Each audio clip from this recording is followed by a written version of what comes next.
"I recognize this road," Nathaniel said, kicking a chunk of debris out of their path. "Good Neighbor isn't far from here. We should stop for food and some supplies." Alan looked inquisitively. "How the fuck can you tell all these streets apart?" Alan said as he looked through the hollow burned-out remnants of former buildings, most of which were indistinguishable from the others and were all covered in rubble. "If you told me we'd been winging it for the past 3 years, I'd believe you." He tried to keep up with Nathaniel's pace, as usual. Alan had to watch his step lest he trip on some debris, while Nathaniel kicked through it effortlessly. Whenever they travelled through Boston, Alan would keep his eyes peeled for street signs. He hoped to map out the city for himself should he ever find himself separated from Nathaniel. He picked up the pace and walked ahead of Nathaniel to examine the barely upright signpost standing in the cross-section of the adjacent road. Beacon Street. He heard Nathaniel's heavy armoured footsteps move closer, and then he heard a single round of gunfire from the street over. He shielded his head instinctively, and then he heard the bullet hit metal. It ricocheted off Nathaniel's pauldron.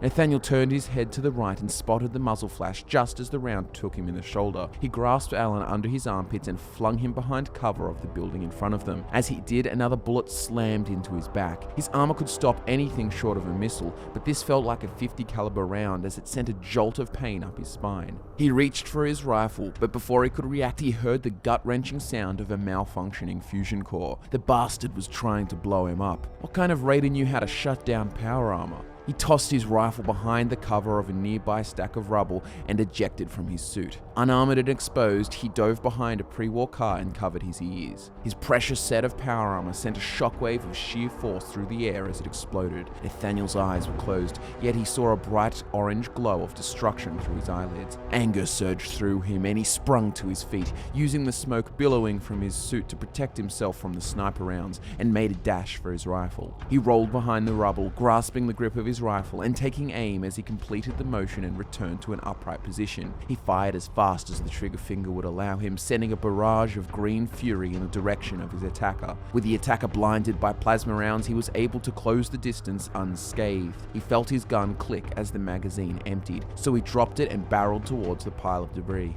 The cease in fire gave his attacker an opening, and the man showed his head. Big mistake. As soon as his face appeared over the rubble, Nathaniel pulled the combat knife from his belt, flipped it in his hand so that it was held by the point, and threw it. It was a clean throw, and Nathaniel watched as it spun through the air. His life depended on this hit. The edge of the knife caught his attacker in the face, and the figure slumped back behind the debris. Nathaniel heard the heavy thud of the sniper rifle tumbling to the floor. Nathaniel vaulted over the debris and saw his attacker holding his cheek. Blood was spewing between his fingers, but he was alive. The man raised his free hand in defense, but it wasn't enough to parry Nathaniel's punch. The force of it knocked the man's arm aside and slammed into his temple. Liam's ears rang and the world swam in front of him. Grayson stood over him, yet in Liam's vision he was moving from left to right. He raised both of his hands in attempted self-defense, but as Grayson's hands gripped his neck, Liam still hadn't recovered his bearings. The next thing he knew, he was hanging in the air, held up solely by the tightening vice grip around his neck. The ringing was passing and his vision was stabilizing, but then he was slammed against the brick wall behind him, and the merry-go-round in his vision began anew. He shook himself out of it, suddenly realizing that this was it for him if his survival instincts didn't kick in. He launched a clenched fist into Grayson's gut and felt the air begin to trickle down his throat as the stranglehold loosened. The rush of oxygen was intoxicating. He felt reborn. He found solid ground beneath his feet, and with all his strength he brought his knee upwards, colliding with Grayson's groin. Nathaniel hunched forward in agony, and Liam capitalized, preparing a left-handed uppercut. Nathaniel was prepared for the strike despite the intense nausea rising up his stomach. He caught Liam's wrist as it emerged and pulled, flinging him to the ground. Liam slammed face first into the concrete, unable to react fast enough to cushion his landing. An inch from his face, he saw Grayson's combat knife. He grasped it and pushed himself to his feet. As Grayson turned to come again, Liam thrust the knife towards his chest. Though in a blur of impossible speed, Nathaniel juked to the right, stepping away from the knife thrust within Liam's reach. The stab hit nothing but air, and at the end of its trajectory, Nathaniel took hold of Liam's wrist, wrenching the knife free to fall amongst the debris. Nathaniel felt a crunch as he twisted, fracturing the radius in Liam's right wrist. Desperate Desperate, Liam wrapped his remaining arm around Nathaniel and used his weight and momentum to tackle him into the debris. Nathaniel let out a grunt and tried to roll over, but as he did, Liam slammed his forehead into Nathaniel's, disorientating them both. It was then a simple question of who would recover first. Liam pushed himself back to his feet once again, but he was too late. As he straightened, he was met by the shock of cold steel penetrating his ribcage. His breath left him in an instant, and he looked up at Nathaniel Grayson, who coldly pulled the knife free, causing a spray of blood to spatter from the wound, adding a new series of bloodstains to his once white shirt. And then the knife slammed into him again, also in the ribcage, but this time lower. The second strike hurt less. He was thankful for the shock which had numbed his system. He was shivering. "Stop!" The scream came from further down the street. It was Amy's voice. Nathaniel pulled Liam's body in front of his and wrapped his arm around Liam's throat, the knife tip softly pressing against his jugular. "Let him go!" she screamed. She stood about 10 meters from Nathaniel, and even from that distance, Nathaniel could see her hands trembling, holding a gun. They stood opposite each other for a few never-ending moments. The only movements were Amy's shaking hands and the constant stream of blood cascading down Liam's torso. Alan emerged from behind the rubble, walking slowly with his hands outstretched in front of him. "Listen to me," he said, trying desperately to keep his voice calm and reassuring despite the chaos. He stopped a few steps to Nathaniel's right. "Your friend here is going to die," he continued. "Look, he's losing blood quickly." He carefully lowered one hand to tap against his satchel. Amy flinched, tightening her grip on the trigger. "See this?" He licked his lips. "This is my doctor's bag. I can heal him, but you have to drop that gun." They stood in a tense silence for a long moment. Nathaniel's grip on the knife was unmoving and sturdy. His eyes didn't leave Amy's. Amy removed her left hand from the gun and spread her palm in surrender, and then she let the pistol fall to the ground. Honoring Alan's word, Nathaniel carefully removed the knife and laid Liam down on the pavement. Alan opened his satchel and knelt by Liam's body, watching as the life leaked rapidly from the 2 stab wounds. Slowly, without the slightest change in his stone-faced expression, Nathaniel walked up to Amy. He kicked the pistol further from her reach, and from this distance he could see the terror on her face. She looked on the verge of tears, harmless. But Nathaniel wasn't taking any chances, not after that. Nathaniel punched her in the temple, knocking her out cleanly and catching her as her unconscious body sank to the ground. Amy opened her eyes. It was nighttime and she was lying on a bedroll facing the starry sky. She turned to see a campfire burning, and sitting on either side of it were the men. The doctor was reading a book by the firelight, and the one who hit her was sipping from a bottle of whiskey. She wanted to get up and run, or to pretend to be asleep, but there between her and the 2 men was Liam. He was shirtless. Thick gauze was wrapped around his torso, and despite the dark red patches of dried blood, his wounds looked to be closed. His face was battered too, but that would heal. His cheek was sliced from the knife, and even though he was unconscious, she could tell that his right eye was swollen shut. "Do you remember me?" Nathaniel asked, breaking the drawn-out silence. Amy pulled her gaze away from Liam, glanced at him, and then withdrew, looking down at her hands. He stood up and walked over to her. Each step heightened her anxiety.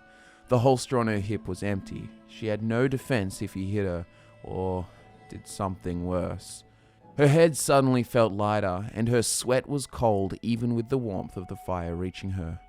"Look at me," the man said, in what seems like a poor attempt at a disarming tone. "I'm not going to hurt you." She looked up and met his eyes, drawing in the reins of her emotions. She didn't respond. "I'm sorry for knocking you out, truly, but I don't take kindly to having a frantic girl point a gun at me, especially after a boyfriend just tried to off me." He was right, she realized. Liam had been acting strange, stranger than usual. Even from afar they had looked nothing like raiders. She couldn't understand what compelled him to shoot. "How's your head?" Nathaniel persevered in his efforts to put her at ease. "We have Medex if you'd like some." "I could go for some of that whiskey, if you're offering." Amy nodded towards the open bottle sitting by the fire. Nathaniel smiled and extended his hand. She grasped it and got to her feet. Her head span for a second. She'd gotten up too fast. She rubbed her eyes, bringing the world back into focus, and made her way closer to the fire. The doctor was looking up from his book. "He'll be fine, dear," Alan said. "If it wasn't for the first impression, we would have had no reason to harm either of you." "He was stabbed twice. How is that possible?" "Believe it or not, I've become quite familiar with knife wounds. These days, that kind of thing is a daily occurrence." "Thank you," she said in earnest, despite her fear and unease. She sat by the fire and took a deep swig from the whiskey bottle. The strength of the spirit made her eyes water. Nathaniel sat beside her and she passed him the bottle. "I do remember you," she said, looking into the flames. "You're a mercenary. You saved us from the mutants and the men. Nathaniel?" "That's me. I thought I recognized you the moment I saw your blue eyes, though I was distracted by the gun pointed at my face. The only reason I survived that fight with the super mutants is because of Alan over here. He saved me just as he saved your friend. I didn't think any of you settlers would survive. You look well." "I left the settlement years ago. My father was killed by raiders and there was nothing left for me there.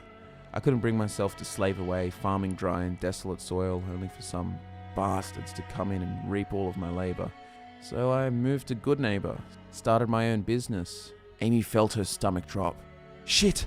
Dutch!" "What?" "We were delivering a cargo load of mini-nukes to Bunker Hill. I had Liam for protection and my associate Dutch went on ahead to assure our buyer of goodwill." Amy massaged her forehead with her fingertips. "We should have been there by nightfall, and the carter's out there, unprotected somewhere." "Mini-nukes? Fucking hell, your protection started a gunfight while you were transporting enough explosives to be seen from space." Nathaniel looked at Liam, who was beginning to grunt and groan in his inertia. He did seem a little secretive and even standoffish when I met him, but I did not intend for Liam to do what he did. We could have let both of you pass without wasting around, yet he sprung into action before I could get a word out. Liam exhaled sharply and began coughing. He coughed up a mouthful of blood and phlegm before desperately sucking in air. Alan dropped his book and ran to his side. "Relax, Liam, relax." Alan lifted Liam's head and pulled a pouch of water from his belt, letting a small amount trickle into his mouth. "Listen to me. You're going to be all right, but move carefully. You're far too weak to get up." Liam instinctively raised a hand, but instead of reaching for the doctor's throat, he grabbed the water skin, sucking the contents down his parched throat like a man lost in the desert. Liam was furious and confused. Memories of the brawl were rushing back into his mind, but even with his enemy meters away, he couldn't move. He looked up at Grayson. Out of his armor, he still incited a powerful rage inside him. His line of sight to Nathaniel was cut off by Amy, who ran to him, kneeling beside him and embracing him gently. "You're alive," she uttered through tears of grief. "Thank God you're alive." She pulled away from him and looked him in the eyes. "What happened out there? Why did you attack them? Everything was going so well." She wanted to shake him. Frustration and solace fueled her in equal measures, and she looked deeper into his eyes, probing for answers. Clear answers. Liam took a series of deep, shaky breaths, regaining his composure and fortifying himself against the pain which throbbed in 100 different areas. "You!" he finally said, straining to lift a finger and pointing it at Nathaniel, who still sat a few paces away by the fire. "I'll kill you!" He spat. "You monster!" They all turned to Nathaniel, whose face seemed to suddenly show his age. His eyes were on Liam, and the firelight danced in them. Each lick of the flames highlighted the countless lines in his face. For a moment, it appeared to the others that he agreed with Liam's description. "You'll kill no one," Alan said. "That power armor," said Liam. "I'll never forget it, not while I'm breathing. I see the orange glow of your visor every night." Liam's glare at Nathaniel didn't break for a moment, even when Alan and Amy spoke. He sensed that Grayson was figuring it out. The great man looked small and weak all of a sudden. "He came to my village 10 years ago. He flew in with his men, armed to the teeth and plated in power armor. We did nothing to them. We were innocent and unarmed." Tears rolled down Liam's cheeks and sprayed off his lips as he spat out the words. "He pulled my mother by the hair into the middle of the street and killed her like a dog. And then he and his men set fire to each and every home, starting with mine.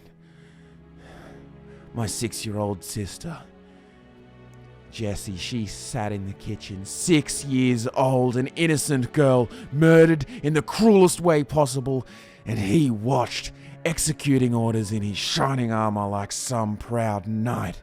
Liam wished he could move. He wished he could beat Grayson's face bloody. "For a while I thought the guilt would cause you to take your own life, but now I'm glad I found you. You don't deserve a quick death." The three of them stared at Nathaniel, who sat motionless as stone, unable to look at any of them in the eyes.